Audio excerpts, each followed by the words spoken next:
All right, so Hurricane Beryl hit Jamaica with heavy winds and rain, causing major damage, especially to the southern parishes. Joining us now, Honourable Floyd Green, Minister of Agriculture and Fisheries and Mining, to give us an update on the sector. But you know, we're going to have to ask you about Senti too, because we know that's your place. Yeah. Morning, Minister. Good to have Morning, you. morning. Everything good with you? You're safe? We're pushing. Yeah. Yeah. All right. Can we talk first, high level, about the ministry outlook now, agriculture, fisheries, mining? Yeah, so the teams have been out in the field, and I really want to commend the RADA and the Agro-Invest Corporation teams and Banana Board. All our teams got out bright and early. In fact, I had one extension officer in St. Elizabeth who had damage to his house, lost part of his roof, and he was out the next day checking on farmers. It's widespread, especially across the southern coast, but a number of parishes, right? In fact, Portland and St. Mary, about 80% of our banana farmers and planted farmers were impacted negatively by Hurricane Beryl. 80%. A number of them lost their plants, unfortunately. See, Hurricane Beryl came with a lot of wind. And then it did come with enough rain to cause some flooding in parts of St. Anne, Cave Valley, Bamboo Retreat, and that's our vegetable farming belt.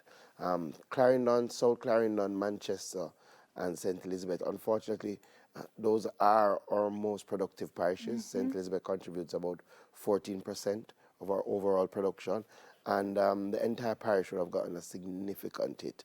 One of the things that we have picked up very early is that our greenhouse farmers probably suffered the most, in that 90% of them got impacted in Clarendon, St. Elizabeth, and Manchester. And of that 90%, most of them lost their greenhouses. Oh, man. Now, that's significant because greenhouses are a very, very important kind of backbone for the agricultural sector. We don't speak about them a lot, but remember, they produce in and out of season, right? And is this not supposed to be the way forward for farming, right? Greenhouse, yeah, hydroponics, but and all the you know, rest of it? unfortunately, the wind with Beryl was so high that even those who took down their coverings saw their greenhouse structures being dismantled completely. Go back to what you said about, I think you said Portland, and you said 80% impact. Portland, St. Mary. What does that mean when you say impacted? How bad? Them wipe out everything? Them still have 50%? Based on the preliminary assessments, a lot of them would have lost their total banana Everything. plot. A lot of them Oy. would have lost their total banana plot. Clearly, people try to salvage, but with banana and plant, you know, when it comes to wind damage, it's very, very difficult, right? So, you know, what we find in assessment, people are out in the field, people see if they can save a plant here, save a plant there, you know. But also our tubers, to be honest, Beryl has impacted every crop line. Vegetable, banana, planting, cassava, yam. Some of our yam farmers in South Trelawney, North Manchester have also indicated, based on our assessment, that they suffered damage. So it's widespread. And with the heavy rains we had after Beryl, that certainly didn't help anybody, did it? Yeah, that didn't help anybody, and unfortunately also our livestock farmers. A lot of our chicken farmers suffered. And their sufferation is dual, because a number of them not only lost birds, but they lost the chicken houses. And those chicken houses are significant investments. I mean, I visited one chicken farmer who lost 1,500 layers because the house collapsed under the breeze. And for the folks who don't know, when you say 1,500 layers, that's 1,500, baby. That's 1,500 birds who lay eggs. Right, yeah. Christ. So those were in production. I know the ministry has already jumped in, but all things being equal, when them people get back up? Well, you know, we've recognized that we have to, the quickness of the response is important, and that's why our persons were out in the field the day after. Already we estimate that the damage is going to pass $1 billion to the agricultural sector. I hope to outline a program of support tomorrow in Parliament, right? And we have to start now. The good news is that we have kind of institutionalized disaster recovery and disaster management. So we have committees in all our agencies. We started meeting from... Like a BCP. Yeah, we started meeting from January, because we know the disaster is going to come. We just don't know the extent of it. Whether it's drought, whether it's flood, you know. This one has come very early in the season, which is a very concerning to us, because the season has just started. Yeah. Normally these weather events are later down. And this one has been extremely extensive.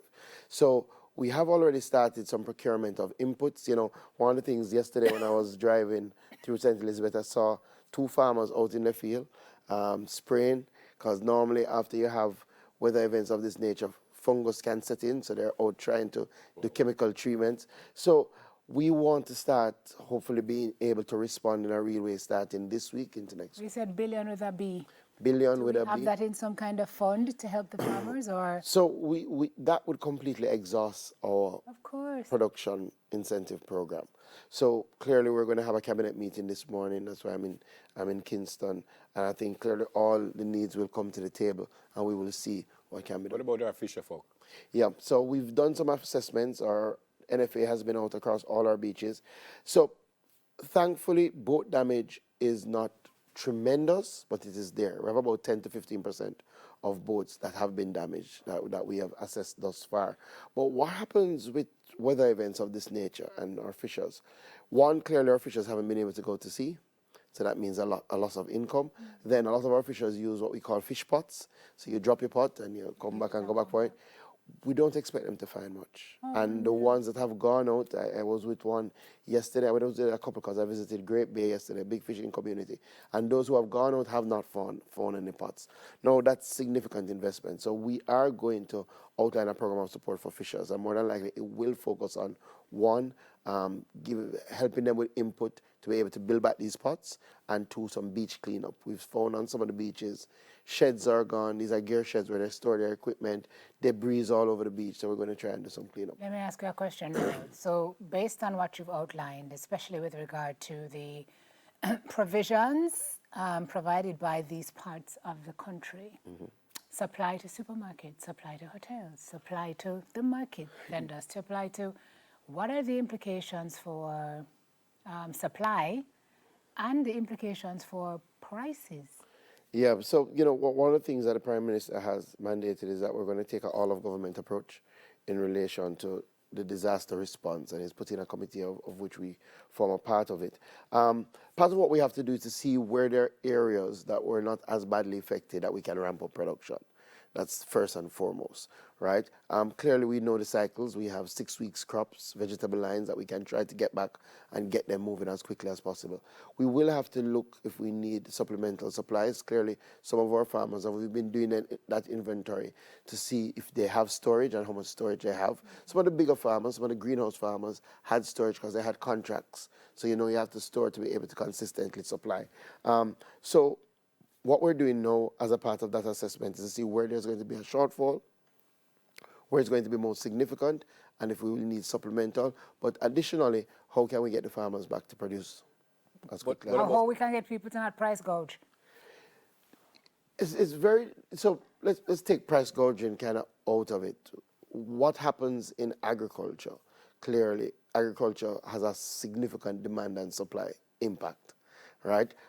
So if bananas is significantly reduced, what you do have, remember how it's structured, you have the persons who plant, persons who buy from them and sell, and vendors. So you start having more people trying to get the same product. Right, so it drives the price up. So it drives the price up. So it's not that the farmers are really, but It's not even the farmers are talking about necessarily. Yeah, I understand.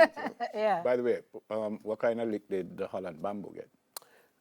Extensive. Yeah, I saw the video. Yeah, posted. extensive. It's So heartbreaking. when we went down, and thankfully, and I really want to give my appreciation to the Prime Minister, he came down with us the Thursday to St. Elizabeth, and we flew over, and then we came on the ground and went through, and then we drove through Holland Bamboo. And you can see, and it, Holland Bamboo has over the years suffered from many storms, but definitely this is definitely one of the most extensive damage that has been done to the bamboo. With that said, we have to rebuild. We will rebuild. Holland Bamboo does fall under the Ministry of Agriculture. We had started a process. In fact, we spent about $7 million this year planting bamboo. I went down and planted my own bamboo. And every time I passed, I looked at the bamboo, and we went through a tough drought.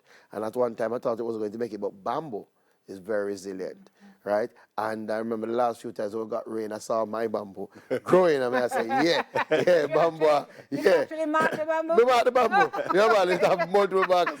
I'll show my son, his daddy plant that bamboo, but it don't pay me no mind. No, so we will have to rebuild. It unfortunately, based on the damage, it has taken a lot of cleanup work in Holland Bamboo. But we will rebuild, we will strategize, we will get the How Bamba long do you back think up. that's going to take for Holland Bamba to look like Holland Bamba? No, it's going to take some time, but you know, again, when Holland Bamba started, we weren't around. Yeah. Somebody had to have the vision, somebody had to believe and know that even when you're gone, generations will enjoy it. So we just have to start again. Good to see you, sir. Anytime. God bless you and your family. Yes. The Honourable Minister for Agriculture, Fisheries and Mining, Floyd Green. After the break, business resilience during a hurricane. That's on the other side. Soon come.